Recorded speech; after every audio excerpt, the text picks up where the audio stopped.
नमस्कार। आज हमारे साथ एक ऐसे शख्स मौजूद हैं जिन्होंने युवा ऊर्जा को ही गति नहीं दी है, बल्कि आज एक अच्छे मुकाम पर हैं और युवाओं के साथ साथ समाज को भी एक प्रेरणा दे रहे हैं। सुयश श्रीवास्तव जी, जो आज के समय में जहां समाज को जरूरत होती है एक ऐसे चेहरे की या एक ऐसे व्यक्ति की जो उनकी समस्याओं को सुने, उनकी समस्याओं का समाधान करे, तो वो उनकी समस्याओं को समाधान करने के साथ साथ एक अच्छे व्यक्ति के रूप में उभर रहे हैं। आज उनसे हम बात करते हैं और हमारे साथ मौजूद है सुयश श्रीवास्तव। स्वागत है आपका द नारद पर, बहुत बहुत स्वागत है सर। बहुत बहुत धन्यवाद आपको, और द नारद पर मुझे इनवाइट करने के लिए आपकी टीम का बहुत बहुत आभार व्यक्त करता हूँ।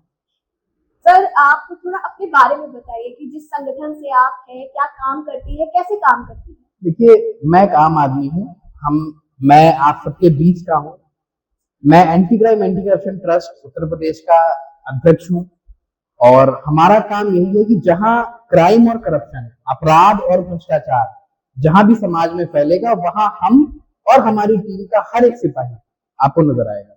इसके साथ ही जहां भी हमारी सामाजिक स्तर पर जरूरत पड़ती है, जहां कोई आपके किसी को शिक्षा प्राप्त नहीं हो रही है, किसी का स्वास्थ्य बिगड़ रहा है, या कोई अक्षम वर्ग का व्यक्ति है, तो हम और हमारी पूरी टीम का हर एक सिपाही ये प्रयास करते हैं कि उसकी हर स्तर से पूरी मदद की जाए, चाहे शासन प्रशासन स्तर से हो, चाहे वो अपने स्तर से हो। अच्छा, आज के समाज में हम देख रहे हैं कि युवाओं को बहुत ज्यादा लोग अजीब सी हरकतें हो रही, चाहे वो नेपाल की बात करें, चाहे हम अपने उत्तर प्रदेश की बात करें। जेनजी को लेके आजकल बड़ा एक टॉपिक छिड़ा हुआ है, वो जो अपराध फैल रहा है, लोग आगजनी कर रहे हैं। हाल ही में एक और सोशल मीडिया पर वीडियो वायरल है, उसके बारे में मैं ये कहना चाहता हूँ आपसे, आज का युवा इसलिए भटका है क्योंकि हमारा युवा जागरूक नहीं है। जो आजकल के जो युवा हैं उनको जागरूक होने की जरूरत है, और इसी के लिए हमारा जो संगठन है वो समय समय पर जन जागरूकता कार्यक्रम का भी आयोजन करता रहता है, ताकि जब तक हम गांव में, शहर में, जब तक लोगों के बीच पहुंच के ऑन ग्राउंड अगर लोगों को जागरूक नहीं कर पाएंगे, तो हमारा संगठन जो हमारा लक्ष्य है उसका हम काम नहीं कर सकते। सर, आपने युवाओं की बात करी। युवाओं को अगर नशे से जोड़ा जाए तो गलत नहीं होगा। उत्तर प्रदेश में कई ऐसे अभियान भी चलाए जा रहे हैं। इसमें आपका संगठन एंटी क्राइम एंटी करप्शन जो ट्रस्ट है वो क्या कार्य कर रहा है, कैसे कार्य कर रहा है, ये बताइए। देखिए, सबसे पहले तो मैं कहना चाहूंगा, नशा नाश का दूजा नाम, तन मन धन सब देगा। और अगर हमारे युवा, मैं आपके मंच के माध्यम से अपने युवा भाइयों को संदेश देना चाहूंगा सबसे पहले, और उसके बाद में आऊंगा कि हमारा संगठन इसके खिलाफ क्या अभियान चला रहा है। तो सबसे पहले तो अगर हमारे युवा नशे में लिप्त पाए जा रहे हैं या इस तरह की कोई भी गतिविधियों में लिप्त पाए जा रहे हैं, तो अपने भविष्य को वो अंधकार में डाल रहे हैं। और आपके मंच के माध्यम से मैं यही कहना चाहूंगा कि जो भी युवा हमें देख रहा है, सुन रहा है, मैं आपसे निवेदन करूंगा मेरे भाइयों कि इन सब चीजों से दूर रहो। आप इन सब चीजों में अपना भविष्य मत खराब करो।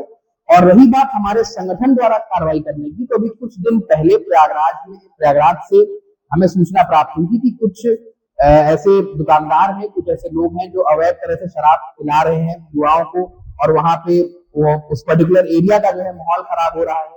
तो उस पर तत्काल हमारे संगठन ने कार्रवाई की।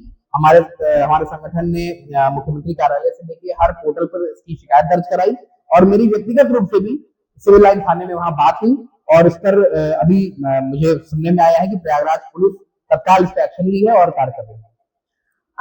जिस तरह अभी आप देख रहे हैं, साइबर क्राइम और साइबर जो चोरियां है बड़ी काफी प्रचलित हो गई हैं। लोग मोबाइल के जरिए, जीपे के जरिए चोरी हो जाते हैं। इस पे भी आपका संगठन काम करता है? जी बिल्कुल। अभी आने वाले समय में अक्टूबर माह में हमारा संगठन, हमारा Lucknow zone anti crime anti corruption trust cyber अपराध पर जन जागरूकता कार्यक्रम करने जा रहा है। उसमें हम बहुत ही अच्छे मंचासीन लोगों को आमंत्रित कर रहे हैं।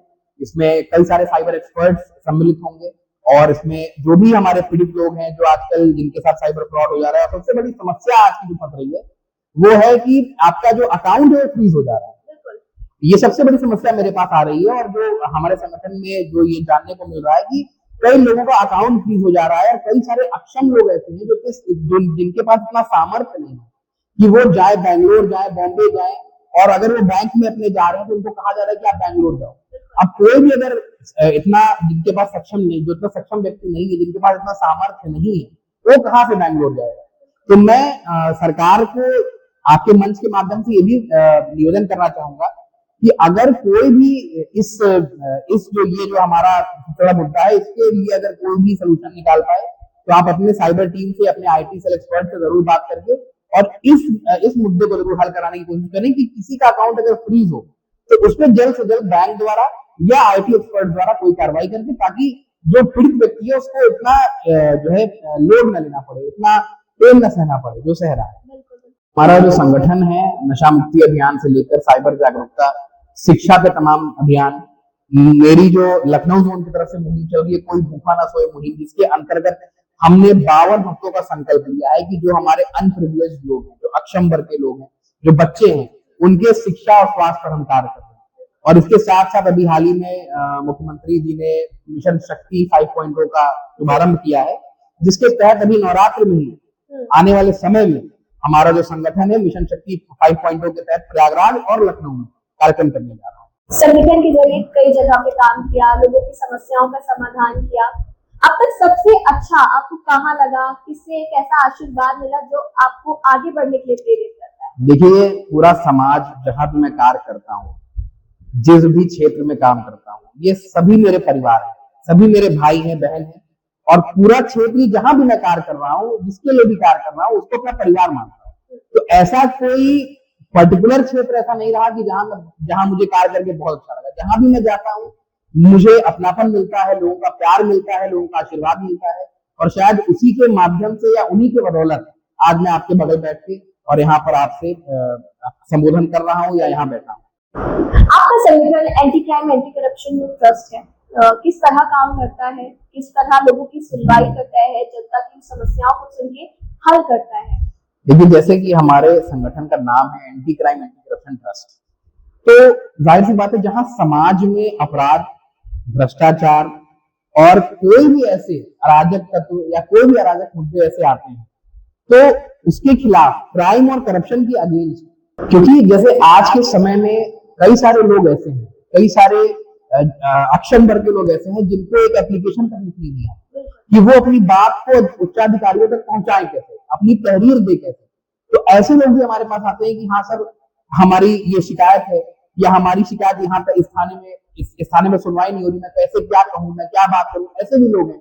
कुछ लोग ऐसे होते हैं जिनकी सुनवाई सही में नहीं हो पाती, अगर वो थाने में या चौकी में जा रहे हैं तो उनकी सुनी तक नहीं जाती, ऐसे भी लोग आते हैं।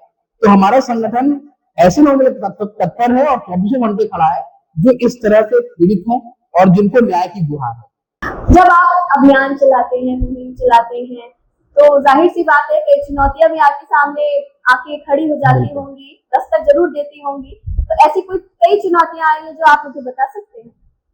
ये चुनौतियां तो प्रत्येक हर दिन हमारे साथ आती हैं, बहुत तरह की चुनौतियां आती हैं, लेकिन जो चुनौतियों से डर जाए तो फिर हम समाज सेवी कैसे? अगर हम चुनौतियों से डर जाएंगे तो हम जनता की मदद कैसे कर पाएंगे? जो सामने पीड़ित व्यक्ति है वो तो खुद ही चुनौती लेके आया है। तो एक चुनौती की अगर बात करें तो चुनौती तो हमारे साथ प्रतिदिन होती है, लेकिन उन चुनौतियों से लड़ना और संघर्ष करना ही उसी पथ पर हम चल रहे हैं और वही हमारा काम है। जैसे कभी आप थाने गए हो और कोई FIR ना दर्ज कर रहा हो, कभी कभी ऐसी भी समस्याएं आती हैं लोगों की और थाने में भी अलग ही बोलबाला होता है लोगों का। फिलहाल ऐसा कभी मैंने व्यक्तिगत रूप में कभी ऐसा फेस नहीं किया। जहां भी गया, जिस भी तरह से गया, तो अधिकारियों ने बहुत सहयोग किया और शासन प्रशासन ने हमेशा सहयोग किया। जब आपने anti crime anti corruption trust के बारे में सोचा होगा, परिवार से पूछा होगा कि हम ये ट्रस्ट रेडी कर रहे हैं, उनके क्या रुझान आए? क्योंकि एक संगठन जब ताकत दी जाती है उसको तो परिवार सबसे बड़ा सपोर्ट होता है। तो आपके परिवार वालों का क्या कहना था? देखिए, सबसे पहले तो मैं कहना चाहूंगा कि कोई भी सामाजिक व्यक्ति है उसका निजी जीवन कुछ नहीं होता, ये मेरा अनुभव है। अगर आप समाज के लिए खड़े हो, अगर आप समाज में कुछ करना चाहते हो, लोगों की मदद करना चाहते हो, अगर आप इस उद्देश्य के साथ खड़े हो, तो आपके निजी जीवन का शून्य मतलब, कोई मतलब नहीं। आपके साथ कब आपको फोन आ जाए, कई बार ऐसा होता है रात के 12 बजे, 1 बजे, 1:30 बजे मुझे फोन आते हैं कि इस तरह घटना हो गई या थाने में कोई सुनवाई नहीं हो रही है, कोई भी इमरजेंसी आ गई, मुझे जाना पड़ता है, मुझे फोन उठाना पड़ता है। तो मैं ये नहीं कह सकता कि निजी जीवन कोई होता है, मेरा तो कोई निजी जीवन नहीं। मैंने अपना जीवन पूर्ण तरीके से समाज के लिए समर्पित कर दिया है। और हाँ, ये बात अगर आप कहेंगे कि परिवार, तो बिल्कुल बिना परिवार के सपोर्ट के कोई व्यक्ति आगे नहीं बढ़ सकता। इसमें मेरी धर्मपत्नी का प्रतिदिन सहयोग रहता है, मेरे घर में मेरे पिताजी हैं, उनका सहयोग रहता है, मेरी दादी हैं, उनका सहयोग रहता है। तो जितना भी हो सकता है परिवार वाले सपोर्ट करते हैं, बिना उनके सहयोग तो मैं कुछ नहीं कर सकता। संगठन की बात पे वापस आते हैं। अगर आम जनता समस्या लेके आपके पास आती है, किस तरह सुलझाया जाता है तत्काल प्रभाव से उनकी समस्याओं? देखिए, कोई भी पीड़ित व्यक्ति सबसे पहले तो अगर हमारे पास आता है तो हमारा प्रयास यही होता है कि उनकी पीड़ा को दूर करना, क्योंकि इसी उद्देश्य से वो हमारे पास आया है, इसी उम्मीद से वो हमारे पास आया है। समाज में आज उत्तर प्रदेश की बात करूं अगर, तो लगभग 4 लाख से अधिक संगठन चल रहे हैं, पंजीकृत हैं, लेकिन सक्रिय संगठन बहुत कम है। तो मेरा और हमारे जो आदरणीय चेयरमैन श्री शैलेंद्र मोहन सर है, आदरणीय राष्ट्रीय प्रमुख अवधेश निषाद सर है, हमारे लोगों का एक यही सिद्धांत है कि हमारा संगठन सक्रिय रहे और तत्काल प्रभाव से जो पीड़ित व्यक्ति है उसको न्याय मिले। तो इस तरह इसी के लिए जो भी इसी क्रम में जो भी हमें करना होता है, अगर वो पीड़ित है उसकी कोई सुनवाई नहीं हो रही तो हम मानवाधिकार आयोग तक जाते हैं, हम मुख्यमंत्री कार्यालय तक जाते हैं, हम महिला आयोग का दरवाजा खटखटाते हैं। तो ऐसे तरह तरह के हमारे जो प्लेटफॉर्म बने हैं, हम वहां तक पहुंचते हैं ताकि पीड़ित की सुनवाई हो और पीड़ित को तत्काल प्रभाव से न्याय मिले। आज से ठीक 5 साल बाद आप इस संगठन को किस नजरिए से देखते हैं और कहाँ देखते हैं? आज से 5 साल बाद अगर बात करूं तो मैं संगठन को लोगों के बीच देखना चाहता हूं, हर लोगों की जुबान पर देखना चाहता हूं, आम जनता के बीच जाकर आम जनमानस की समस्याओं को सुनना यह हमारा काम है। तो जाहिर सी बात है, मेरा सपना यही है कि आज से 5 साल बाद हर पीड़ित व्यक्ति या आम जनमानस के बीच हमारे संगठन का नाम anti crime anti corruption trust वो गूंजे, और कहीं भी कोई अगर अन्याय हो, कहीं भी कोई ऐसी एक्टिविटी हो रही हो तो सामने वाला बोले कि नहीं, वहां पे आप जाओ, वहां पे आपको न्याय मिलेगा, वहां पे आपकी सुनवाई होगी, वहां पे तत्काल प्रभाव से आपको न्याय दिया जाएगा, क्या न्याय मिलेगा। तो मैं इस मुकाम तक अपने संगठन को देखना चाहता हूँ। आप इस संगठन के जरिए युवाओं को क्या संदेश देना चाहते हैं? जिस तरह अपराध लगातार बढ़ रहे हैं, नशे की आदत युवाओं की अधिकतर बढ़ती जा रही है, क्या आप सुझाव देना चाहेंगे युवाओं? देखिए, आपके मंच के माध्यम से मैं अपने युवा भाइयों को सिर्फ ये कहना चाहूंगा कि भाई, संघर्षों के साए में इतिहास हमारा पलता है, जिस ओर जवानी चलती है उस ओर जमाना चलता है। तो मेरे युवा भाइयों, आप हमारे देश के भविष्य हो, ऐसा कार्य मत करो जो आपके परिवार को शर्मिंदगी महसूस हो, समाज में आपके ऊपर कोई बात आ जाए। मैं आपके मंच के माध्यम से अपने युवा भाइयों को ये संदेश देना चाहता हूं कि हम जहां कहीं भी रहें, जिस क्षेत्र में रहें, जिस शहर में रहें, जिस गांव में रहें, हमारा संकल्प, हमारा प्रयास यही हो कि हम लोगों के बीच इंसानियत बांटे, लोगों के बीच सेवा बांटे, लोगों के बीच खुशियां बांटे, और इसी रास्ते पर चलते हुए हम अपने जीवन को गुजार दें। बस मैं यही चाहता हूं आपके मंच के माध्यम से युवाओं को। हमारे साथ मौजूद रहे सुयश श्रीवास्तव, जो anti crime anti corruption trust के उत्तर प्रदेश के अध्यक्ष हैं। उन्होंने बातचीत करी, उन्होंने बताया कि उनका संगठन किस तरह काम करता है, आम जनमानस की समस्याओं को सुलझाता है और जमीनी स्तर से कार्य करता है। उन्होंने ये भी बताया कि उन्होंने अपना जीवन जनता को समर्पित कर दिया है, और सही बात है, उत्तर प्रदेश को ऐसे संगठन की बहुत जरूरत है। नमस्कार, नारायण नारायण।